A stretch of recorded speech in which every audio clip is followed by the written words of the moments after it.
बेलभंडारासारखा उधळत गेले आणि रसिकांच्या ह्या हृदयाशी त्या हृदयी ऐतिहासिक शिवछत्रपतींचं कार्य उभं करत असताना प्रासंगिक उदाहरण देत देत प्रत्येक रसिक श्रोत्याला जसा पोतराज चापकाने फटके मारत असतो तसे प्रश्न तुम्ही प्रत्येक क्षेत्रातील कार्य करणाऱ्या व्यक्तीला विचारले. गोदामाई सुद्धा मंत्रमुग्ध झाली. तिच्या सहित नाशिकच्या आजूबाजूचे गडकोट किल्ले आपला एक एक शब्द ऐकत होतात. वसंत व्याख्यानमालेच्या रसिक श्रोत्यांसहित आयोजकांकडून आपले मनपूर्वक आभार.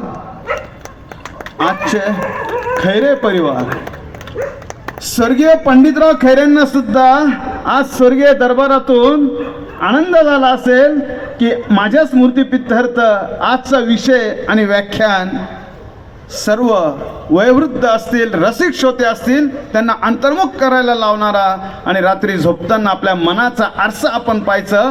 श्रीमंत शिवछत्रपतींच्या चरित्रातून मी काय शिकलो आणि खरोखरच माझी पात्रता आहे का छत्रपती शिवाजी महाराज जय करायची आणि यदा कदाचित मृत्यूनंतर महाराजांच्या समोरचं मला उभं केलं, त्यांच्या नजरेला नजर दाखवण्याची पात्रता माझी आहे का, इतकं अंतर्मुख केलं. खरोखरच गोदामाईच्या साक्षीने अभयजी आपले खूप खूप आभार. यानंतर उत्सव कवितेचा ध्यास मराठीचा ह्या सर्व कलावंतांना मी व्यासपीठावरती बोलवतो.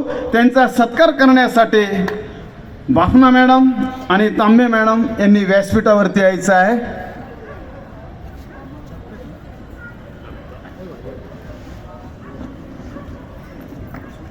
हो, अनेक रसिकांना भेटायचं आहे.